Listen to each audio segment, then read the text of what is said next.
ചിലവർ ഒരു 10 സീൻ കഴിഞ്ഞിട്ട് വേണ്ട ഇനി ഇതിലൊന്നുമില്ല എന്ന് പറഞ്ഞിട്ട് ഉപേക്ഷിക്കുകയും ചിലർ ഇൻ്റർവ്യൂവിൽ വരെയും കേൾക്കുകയും അങ്ങനെ ആ സിനിമ ഉപേക്ഷിക്കുക. അവർക്ക് വെള്ളിമൂങ്ങ എന്ന സിനിമ തിയേറ്ററുകളിലേക്ക് എത്താൻ ഏകദേശം 2 കൊല്ലത്തോളം സമയമെടുത്തു.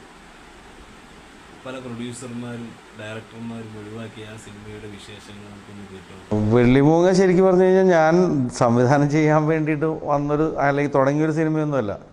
എൻ്റെ ഒരു കസിൻ വഴിയാണ് ജോജി എന്ന് പറഞ്ഞ റൈറ്റർ എൻ്റെ അടുത്ത് വരുന്നത്. ആദ്യമായിട്ട് അവൻ സിനിമ ചെയ്യണം എന്നൊക്കെയുള്ളൊരു ആഗ്രഹത്തിൽ എൻ്റെ അടുത്ത് വന്നൊരു സ്ക്രിപ്റ്റ് കൊണ്ടുവന്ന് തരികയത്. ഒരു സ്ക്രിപ്റ്റ് കൊണ്ടുവന്ന് വന്ന് വായിച്ചു കഴിഞ്ഞപ്പോൾ എനിക്കതിൽ തോന്നി ആ ക്യാരക്ടർ ഭയങ്കരമായിട്ട് നമുക്ക് എല്ലായിടത്തും വർക്കാവുന്ന ഒരു ക്യാരക്ടറാണ്. എന്തിനും അല്ലെങ്കിൽ രാഷ്ട്രീയക്കാരുടെ എല്ലാ കൗശലങ്ങളൊക്കെ ഉള്ളൊരു മാമച്ചൻ എന്ന് പറഞ്ഞ ക്യാരക്ടർ അപ്പം എനിക്ക് എൻ്റെ നാട്ടിലൊരാളെയാണ് എനിക്ക് കാണാൻ പറ്റിയതിൽ. മാമച്ചനെയല്ല വേറൊരാളെയാണ് കാണാൻ പറ്റിയത്. ഈ ജോജിയുടെ നാട്ടിൽ ഈ മാമച്ചന് പകരം വേറൊരു പേരിലായിരുന്നു. മാമച്ചൻ എന്നുള്ള പേര് കിട്ടുന്ന മാത്രമേ ഉള്ളൂ ജോജി. അത് എനിക്ക് തോന്നുന്നു എല്ലാ പഞ്ചായത്തുകളിലും കാണാവുന്ന ഒരാളാണ്. ഇങ്ങനത്തെ ഒരു ദേശീയ പാർട്ടിയുടെ ആകെ ഒരു നേതാവ് ഉണ്ടാവുള്ളൂ ആ പഞ്ചായത്തിൽ. അതായിരിക്കും, അല്ലെങ്കിൽ അയാളുടെ കൂട്ടുകാരൻ ആരെങ്കിലും ഉണ്ടായിരിക്കുള്ളൂ ആ പാർട്ടിയിൽ. അത്രയും പേരുണ്ടാവുള്ളൂ. അപ്പോൾ ആ ഒരു സബ്ജക്റ്റ് എടുത്ത് വെച്ചിട്ട് ഞാൻ പറഞ്ഞത് ഇങ്ങനെ എനിക്ക് ജോജി അത് ഏതെങ്കിലും ഡയറക്ടർമാർക്ക് വേണ്ടി റെക്കമെൻഡ് ചെയ്യാൻ വേണ്ടിയിട്ടാണ് എൻ്റെ അടുത്ത് വരുന്നത്, ഞാൻ ക്യാമറമാനായത് വർക്ക് ചെയ്യുമ്പോൾ. അപ്പോൾ അതിന് വേണ്ടി അപ്പോൾ ഞാൻ പറഞ്ഞു ഞാൻ റെക്കമെൻഡ് ചെയ്യുമ്പോൾ ഒരു സിനിമയ്ക്ക് കൊള്ളാവുന്നൊരു സാധനമായിട്ട് എനിക്ക് തോന്നണം. അപ്പോൾ ഞാൻ ഓക്കെ പറഞ്ഞിട്ട് മാത്രമേ ഞാൻ വേറെ ആരോടെങ്കിലും പറയുള്ളൂ എന്ന് പറഞ്ഞിരുന്നു. അപ്പോൾ ജോജി പറഞ്ഞു ചേട്ടൻ ഇഷ്ടപ്പെട്ട് ചേട്ടൻ ഓക്കെ ആണെന്നു. അങ്ങനെയാണ് ആ സ്ക്രിപ്റ്റിൽ ഞങ്ങൾ കുറച്ച് നാളുകൾ ഇരുന്നു, ഒരു 5-6 മാസം ഇടയ്ക്കിടയ്ക്ക് വന്ന് ജോജി ഇരുന്ന് അങ്ങനെ തിരുത്തലുകളും അതൊക്കെ ആയിട്ടാണ് സ്ക്രിപ്റ്റായത്. സ്ക്രിപ്റ്റായതിനു ശേഷം ഞാൻ എനിക്ക് പരിചയമുള്ള എൻ്റെ സുഹൃത്തുക്കളായിട്ടുള്ള 1-2 ഡയറക്ടർ എടുത്തത് കേൾപ്പിക്കുകയും അവരാരും അതിൻ്റെ ഇത് മനസ്സിലാക്കിയില്ല എന്നുള്ളത് മാത്രമേ ഉള്ളൂ. അതായത് ആ ക്യാരക്ടറിൻ്റെ ഒരു ഫ്രഷ്നെസ് മനസ്സിലാക്കാതെ അവർ അത് ചിലവർ ഒരു 10 സീൻ കഴിഞ്ഞിട്ട് വേണ്ട ഇനി ഇതിലൊന്നുമില്ല എന്ന് പറഞ്ഞിട്ട് ഉപേക്ഷിക്കുകയും ചിലർ ഇൻ്റർവ്യൂവിൽ വരെയും കേൾക്കുകയും അങ്ങനെ ആ സിനിമ ഉപേക്ഷിക്കുക. അവർക്ക് രണ്ടുപേർക്കും താല്പര്യമില്ല എന്ന് പറഞ്ഞു. അപ്പോൾ ഇവൻ്റെ ഒരു മുഖം വല്ലാണ്ടായി. ഇവൻ എൻ്റെ അടുത്ത് പറഞ്ഞു ചേട്ടൻ നടക്കില്ല വിട്ടേക്കാം എന്നൊന്ന് പറഞ്ഞ് ജോജി എൻ്റെ അടുത്ത് പറയുമ്പോഴാണ് ഞാൻ ജോജിയുടെ അടുത്ത് പറഞ്ഞു ജോജി ഇത് ആര് ചെയ്തില്ലെങ്കിലും ഞാൻ ചെയ്യും. എനിക്ക് അത്രയ്ക്കത് എൻ്റെ മനസ്സിലത് ഭയങ്കരമായിട്ട് വർക്കായ സിനിമയാണ്. അപ്പോൾ അതുകൊണ്ട് ഞാൻ ആരും ഇല്ലെങ്കിലും ഞാൻ ചെയ്തോളാം.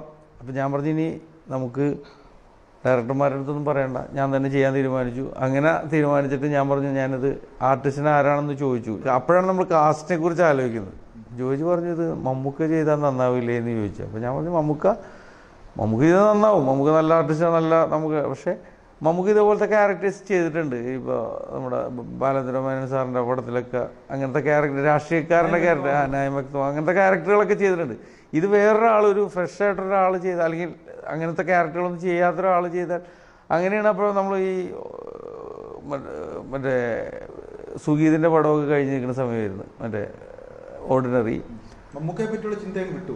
ഞാനപ്പോൾ അത് മാത്രമല്ല നമുക്ക് എത്താനുള്ളൊരു ബുദ്ധിമുട്ടുണ്ടല്ലോ. മമ്മൂക്കയിലേക്ക് പെട്ടെന്നൊന്നും നമുക്ക് അങ്ങനെ ഞാൻ ക്യാമറമാനായിട്ട് വർക്ക് ചെയ്യണമെന്നല്ല, അല്ലാതെ പുള്ളി അത് അംഗീകരിക്കണമെന്നൊന്നുമില്ലല്ലോ. ഞാനിപ്പോഴും മമ്മൂക്കയായിട്ട് സംസാരിക്കാനും മമ്മൂക്കയുടെ അടുത്ത് നമുക്ക് അതൊക്കെ അതല്ല, ഒരു ഡയറക്ടർ എന്ന നിലയിൽ മമ്മൂക്കയിലേക്ക് എത്താൻ ഒരു ഇച്ചിരി ബുദ്ധിമുട്ടാണെന്നും. അതുമാത്രമല്ല ഞാൻ അതിലൊരു കണ്ടത് ശരിക്കും കുറച്ചും കൂടി ഫ്രഷായിട്ട് വേറൊരാൾ ചെയ്യുകയാണെങ്കിൽ കുറച്ച് ബുദ്ധിമുട്ടാണ് നമുക്ക് വർക്ക് പ്രോജക്റ്റിലേക്ക് കൊണ്ടുവരാൻ ബുദ്ധിമുട്ടാണെങ്കിലും ഞാൻ കണ്ടത് അപ്പോൾ ബിജുവിനെ തന്നെയാണ് ശരിക്കും പറഞ്ഞു കഴിഞ്ഞാൽ. അപ്പോൾ ഞാൻ ബിജുവിൻ്റെ പേര് പറഞ്ഞു, ഞാൻ പറഞ്ഞു ചേട്ടാ ബിജു. അപ്പോൾ ബിജു ചേട്ടൻ അങ്ങനെ ഒരു ഹീറോ ആയിട്ടാണ്. ഞാൻ പറഞ്ഞു അതൊന്നും നോക്കണ്ട, നമുക്ക് പ്രോജക്റ്റ് ചെയ്യാൻ പറ്റുമെന്ന് നോക്കാമെന്ന് പറഞ്ഞിട്ടാണ് ഞാൻ ബിജുവിനെ വിളിച്ച് പറഞ്ഞ് ബിജുവിൻ്റെ അടുത്ത് പോയി ഞങ്ങൾ ഈ കഥ പറയും.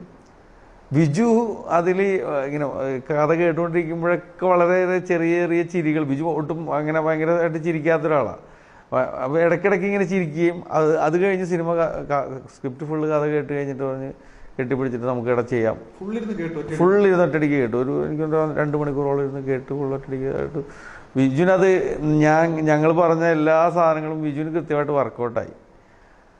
അങ്ങനെയാണ് പിന്നെ ആ പ്രോജക്റ്റിന് വേണ്ടിയിട്ട് ബിജുവിനെ വെച്ചിട്ട് നമ്മൾ പല പ്രൊഡ്യൂസർമാരെയും കാണുക. അതിന് കുറേ ബുദ്ധിമുട്ടുകളുണ്ടായിട്ടുണ്ട്. ശരിക്കും പറഞ്ഞാൽ ഒരു 1.5 വർഷം നമ്മളത് ആ പ്രോജക്റ്റുമായിട്ട് പല പ്രൊഡ്യൂസർമാരുടെ അടുത്തും അടുത്തും. അപ്പോൾ ബിജുവും എനിക്ക് തോന്നുന്നു അജുവും ടിനി ടോമുമാണ് ആ പ്രോജക്റ്റിൻ്റെ കൂടെ. ഇവരുടെ അടുത്ത് 3 പേര്, ബിജുവിൻ്റെ കഴിഞ്ഞിട്ട് ഞാൻ അജുവിൻ്റെ അടുത്തും ടിനിയുടെ ടിനിയുടെ അടുത്ത് ഞാൻ ആ കഥ പറഞ്ഞു. അപ്പോൾ അവർക്ക് 3 പേർക്കും ആ പ്രോജക്റ്റിൽ ഭയങ്കര വിശ്വാസം ഉണ്ടായിരുന്നു. അവർ 3 പേരും എൻ്റെ കൂടെ കട്ടക്ക് നിന്നിരുന്നു. അതുപോലെ ജോജിയും അയൽപ്പോലും അങ്ങനത്തെ നമ്മുടെ കൂടെ ഉള്ളവരെല്ലാവരും കട്ടക്ക് നിന്നിട്ട് അത് ഈ പറഞ്ഞ പോലെ 1.5 കൊല്ലം കൊണ്ട് ഒരു പ്രൊഡ്യൂസറിലേക്ക് നമ്മൾ ലാൻഡ് ചെയ്ത് എത്താൻ പറ്റിയത്. അപ്പോൾ അതിൻ്റെ ഒരു സുഖമുണ്ട്. അപ്പോൾ എല്ലാവരുടെയും ശരിക്ക് എല്ലാ ചെറിയ ചെറിയ ഹ്യൂമറുകളായാലും എല്ലാം എല്ലാവർക്കിൻ്റെയും കോൺട്രിബ്യൂഷൻ ഉണ്ട് അതിൽ. ഓർഡിനറിയാണ് നമുക്ക് ശരിക്കും പറഞ്ഞു കഴിഞ്ഞാൽ അതിനൊരു പുള്ളിക്ക് ബിജു ശരിക്കും ഹ്യൂമറായിട്ടുള്ള രീതിയിൽ ചെയ്തിട്ടില്ലല്ലോ ഈ സിനിമയിൽ പോലും. പുള്ളിയുടെ ഒരു കള്ളത്തരങ്ങളാണ് എങ്കിൽ പോലും ഓർഡിനറി എന്നൊക്കെ വ്യത്യാസപൂർവ്വമുള്ളൊരു ക്യാരക്ടറാണിത്. അപ്പോൾ അതിൻ്റെ ഒരു വിശ്വാസവും പിന്നെ ബിജുവിനത് പെട്ടെന്ന് നമുക്ക് കഥ പറയുമ്പോൾ മനസ്സിലാവില്ല. ഒരു ആർട്ടിസ്റ്റ് പെട്ടെന്ന് അത് ക്ലിക്കായി എന്നുള്ളതാണ് നമുക്ക് കിട്ടിയ ഏറ്റവും വലിയ ഗുണം. എന്നിട്ട് ബിജു അത് പ്രോജക്റ്റ് നടക്കാൻ വേണ്ടിയിട്ട് വേറെ ആർട്ടിസ്റ്റിനെ വെച്ച് ചെയ്തോടാന്ന് വരെ പറഞ്ഞു എൻ്റെ അടുത്ത്. നിനക്ക് അത് പ്രോജക്റ്റ് നടക്കണമെങ്കിൽ നടക്കട്ടെ. അപ്പം ഞാൻ പറഞ്ഞു എനിക്ക് അന്ന് ബിജുവിന് ഈ പറഞ്ഞ പോലെ ഒരു സെൽഫ് മാർക്കറ്റില്ലല്ലോ. ബിജു ഏതെങ്കിലും കോമ്പിനേഷൻ ചാക്കോച്ചൻ്റെ കൂടെ അല്ലെങ്കിൽ ആസിഫിൻ്റെ കൂടെ അല്ലെങ്കിൽ അങ്ങനെയാണല്ലോ ബിജുവിൻ്റെ ബിജു അങ്ങനെ ഒരു അങ്ങനത്തെ ഒരു താല്പര്യം ഉണ്ടായിരുന്നില്ല ഹീറോ ആയിട്ട് പുള്ളിക്ക് പോകണം. ഇതിന് ശേഷമാണല്ലോ ബിജു ഒരു ത്രൂ ഔട്ട് ഹീറോ ആയി മാറിയത്. ശരിക്കും പറഞ്ഞൊരു പല സ്ഥലങ്ങളിൽ ഷൂട്ട് ചെയ്യുമ്പോഴും ഒക്കെ. അതുപോലെ തന്നെ അജുവും കൂടി ഒരു കുളിക്കുന്നൊരു സീനുണ്ട്, രാവിലെ എടുത്തൊരു സീനാണ്. അവിടെ വെച്ച് അജു മുങ്ങി ഇതാവാൻ പോയിട്ട് അന്ന് എല്ലാ നമ്മുടെ അസോസിയേറ്റ് ഡയറക്ടർ കൂടിയായ നമ്മുടെ ജി ബി ജോജുവിലെ ജോജു ആണ് എന്നിട്ട് വെള്ളത്തിൽ ചാടി അജുവിനെ രക്ഷിച്ചത്. ശരിക്കും ഒരു കുഴിയിലേക്ക് താന്നുപോയി. നമ്മളൊക്കെ നോക്കിക്കുമ്പോൾ ഒന്നും ചെയ്യാൻ പറ്റാതെ ഇവൻ ചാടി ഇറങ്ങി ഇവൻ്റെ പുതിയ ഐഫോണോ പുതിയ ഐഫോൺ വെള്ളത്തിൽ പോവുകയും ചെയ്തു അതിൽ. അങ്ങനത്തെ കുറേ അത് എല്ലാ സിനിമയ്ക്കും ഉണ്ടാവുമല്ലോ അങ്ങനത്തെ കുറേ കാര്യങ്ങൾ.